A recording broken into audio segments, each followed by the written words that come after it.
All right, so good evening, everyone. Today we're looking at understanding target market and segmentation. Um, the goal of this class is to understand when approaching a marketing campaign, how would you understand the people you're to target and how would you segment um, your marketing. I remember in the last class, we talked about how marketing has evolved from being project based to consumer based, and now we are on data driven marketing. So the data you are acquiring as a marketer allows you to specifically target a group of people and to put your full audience into groups now or into segments. Now the thing is, not everybody can be your customer, but you can position your product or you can position an organization's product or services to be beneficial to a certain group of people. Now, how a group will interact with your services would not be the same way another group would interact with your services. So a particular group of people may look at your service and consider it from a point of, oh, I need them. But another group doesn't necessarily need the services you're offering. So it's going to be will I say, particularly dynamic, and that's why it's important for you to understand segmentation and understand target market. So, what are these concepts? Target market and segmentation are foundational concepts in marketing that allows a business to identify and prioritize specific customer group based on their specific need, preference, and behaviors. So, the way children, if you're targeting children, children may not necessarily interact with your product or your service the way adult women will interact with your service. So it's all about preferences. It's all about who needs your service or your business the most. Now, by segmenting the market and targeting specific segments, businesses can tailor their efforts to effectively reach and engage the most valuable customers. So, after segmenting your customers, it's important or it will allow you to target those who need your services the most and those who are most valuable to your businesses or to that business, to an organization's revenue generation. So let's consider this more. So number one, segmentation involves dividing a heterogeneous market into smaller, more homogeneous segments based on shared characteristics. So, what this means is that market segmentation involves breaking down a whole into groups or a whole into parts. So, you have a heterogeneous market like Nigeria, and you're breaking it down or you're dividing it into smaller homogeneous segments like women in Nigeria, those in the West, those in the South, uh, millennials, Gen Z, Gen Alpha, and things like that. So that's what market segmentation does. Now, types of segmentation is number one, demographic segmentation. So this is where you divide the market based on demographic variables like age, gender, income, education, occupation, marital status, or family size. Then psychographic segmentation is when you break down the market based on lifestyle, personalities, traits, values, attitudes, interests, or business or behavioral patterns. So this is where you consider those that go to church on Sundays, or those that go to mosque every Friday, or those who travel every summer, or those who are among the 1% of the 1%. So this is where you break it down on abstract factors. Then behavioral segment is based on how consumers' purchasing behavior, their usage pattern, brand loyalty, benefit sorts or buying locations. You check. So how many times do they buy these services? How many people reach out for? How many people buy pizza every week? Or the people that need to book their flights, corporate services, corporate flights, or corporate movements, charter. You look out for people who have certain behaviors and certain patterns. And of course, geographical segments is dividing the market based on geographic factors such as region, country, city size, climate, or population density. So, what is the benefit of segmentation? Segmentation allows businesses to understand and meet the diverse needs of their different consumer group or their customer groups. So, another benefit of segmentation is that it facilitates targeted marketing efforts, leading to higher response rates and in turn an improved return on investment. So, when, for instance, now when you go into digital marketing and advertising, right, you can't just target an advert to everybody in Nigeria. You when you know the data, when you've understood those who need your services the most, it's easy for you to target.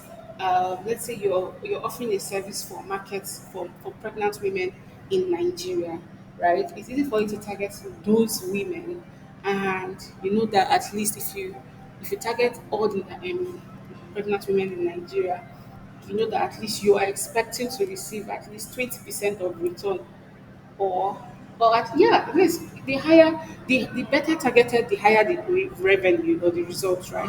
So you can expect a 50% return on marketing investment because you're targeting the right people. But if you make it just blanket wide, you may not reach the right people. Then allow business to identify niche marketing opportunities for differentiation and market positioning. So you the benefit of segmentation is that you allow businesses to niche down. So you are not you not you, even if, as I said, not everybody is your customer, but sometimes your services can have a wide range of target audience. But then again, you will identify down bit by bit by bit by bit, and then when there is with segmentation, you know where your product lies in the market, or you know where your services lies in the market.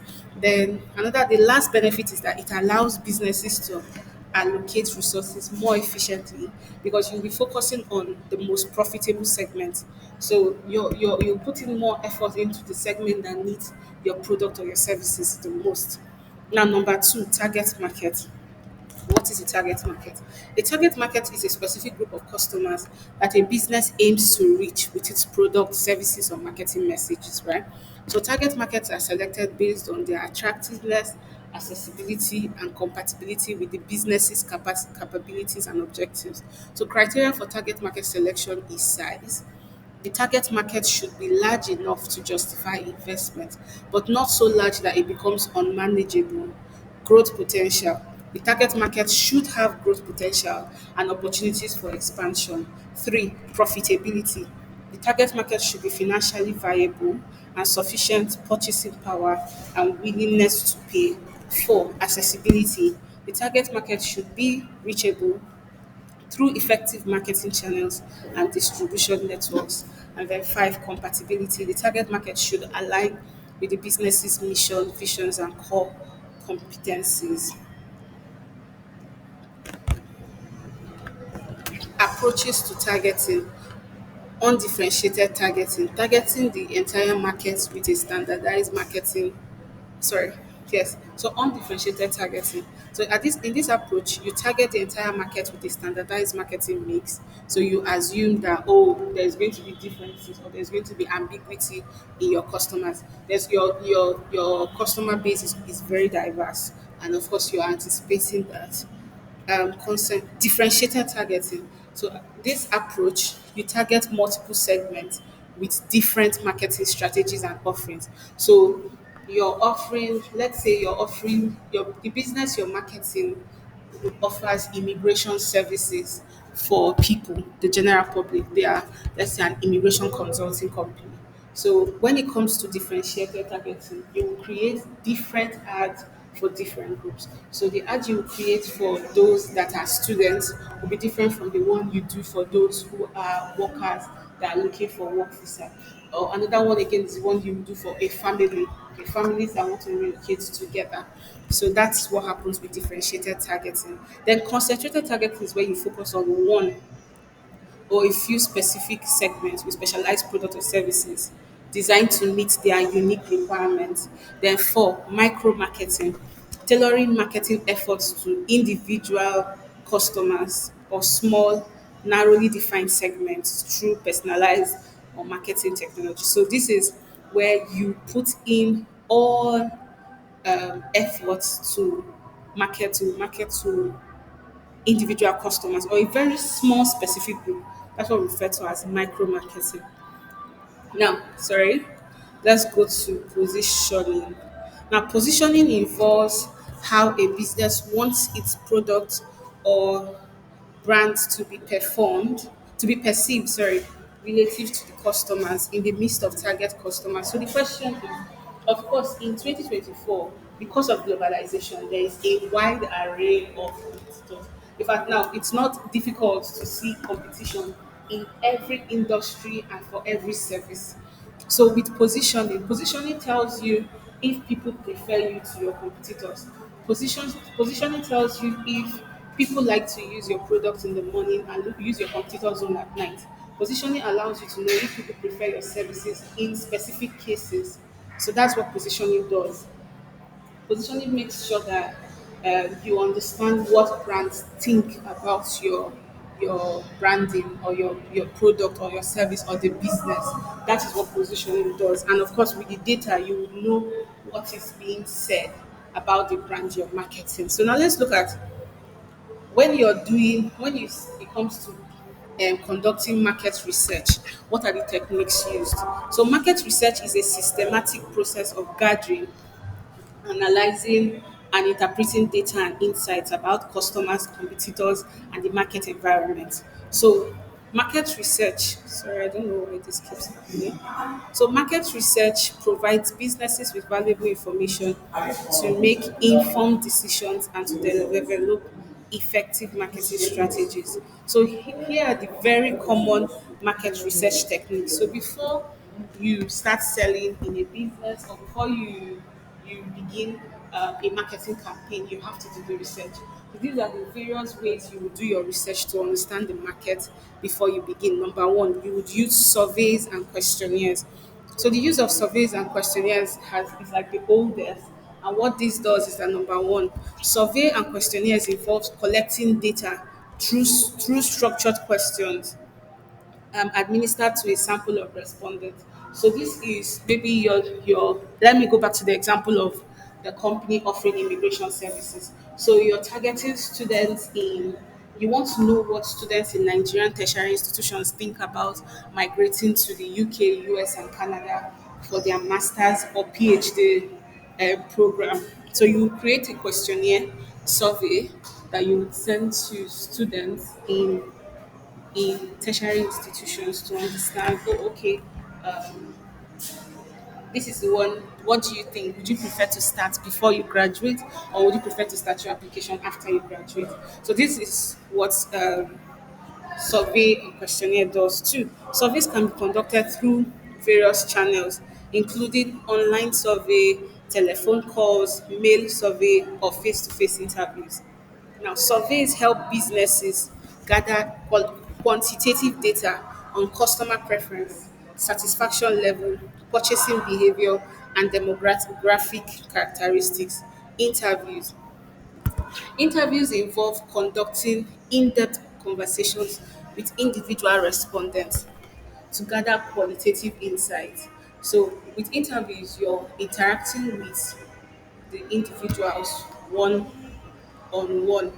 So interviews can be structured with a predefined set of questions or unstructured, allowing for open-ended discussion. So when as a marketer you could go into an interview and then the interview is you could either have like pre-arranged set of questions, or you could just consider, okay, let's have a conversation where I will present the interviewee with a variety of questions to better understand the what they need and to understand the information you need.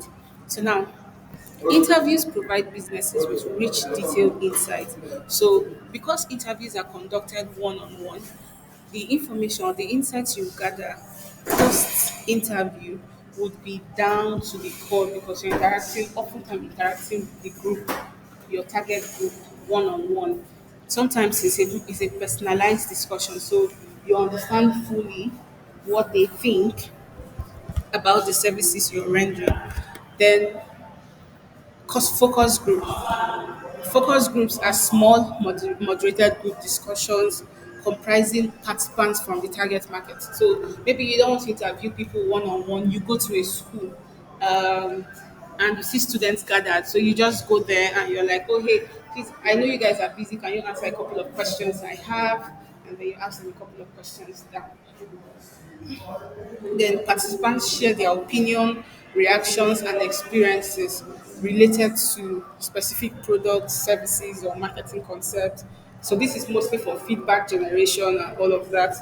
Then focus groups provide qualitative data and generate insights into customer perceptions, preferences, and attitudes, as well as interactions among group members.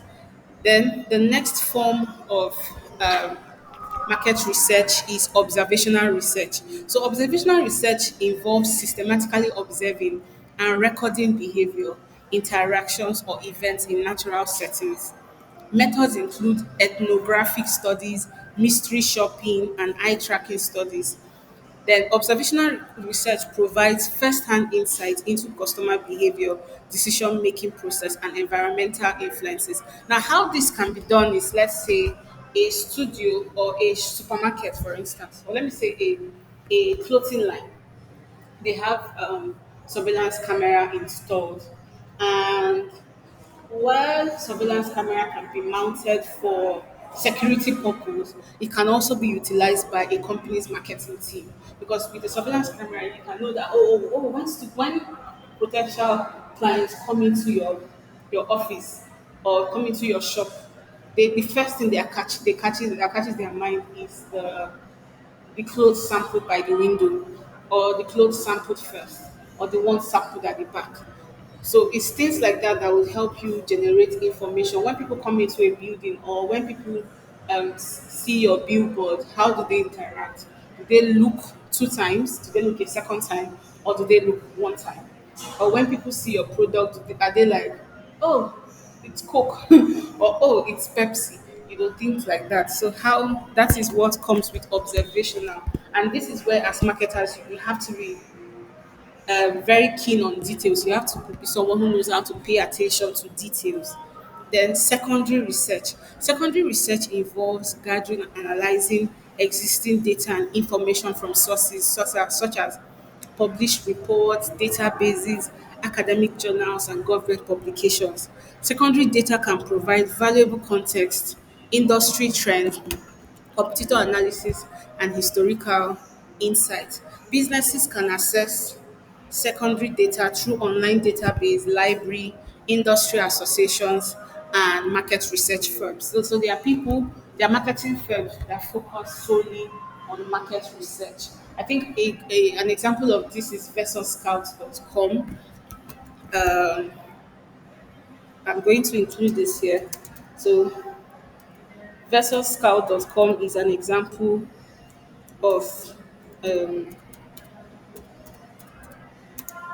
research firms because they focus on providing questionnaires, opportunity for companies to hear from customers directly. Experimental research. So experimental research involves conducting controlled experiments to test hypotheses and evaluate cause and effect relationship. So experimental experiments can be conducted in a laboratory setting or real world environments, depending on the research objectives. So, this research allows businesses to assess the impact of marketing variables. So, that's pricing, packaging, advertising. Just want to know how these things affect your consumers' behavior and which one they prefer. And of course, in line with the fact that now what is mostly in vogue is experimental is data, big data analysis, data driven marketing. One way to build a marketing strategy is from big data and data analytics.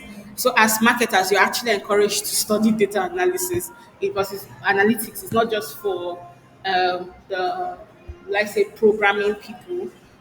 If you want to be a marketing technologist, what helps you evolve as a marketer is your understanding of big data. So, how this works is that data analytics involves analyzing large volumes of structured and unstructured data to extract insights and patterns. So, businesses use data analytics tools and techniques such as data mining, predictive modeling, and machine learning to uncover actionable insights from customer data, social media interaction, website traffic, and transactional records. Big data analytics enables businesses to gain deeper insight into customer behavior, preferences, and trends, leading to more informed decision making and personalized marketing strategies. As I said, in this program we're going to be doing a lot of data interpretation because we're not just focusing on you guys finishing as marketing professionals, you're also finishing as marketing technologists, right? So you'll be using big data and data analysis because when you see the data, data don't lie. Data can be manufactured, yes, but in turn, a data or data that was properly gathered says a lot. It will tells a lot of stories, shows you what is working and what is not working. And of course, there is going to be a lot of machine learning and artificial intelligence inclusion in marketing. So that's what we're looking at as we keep evolving. I believe that that's where, as a whole, marketing is, heading towards as we go on. So this is the end for today's class, and next week we'll be looking. I think next week is going to be more practical based. The next class is going to be practical based than this.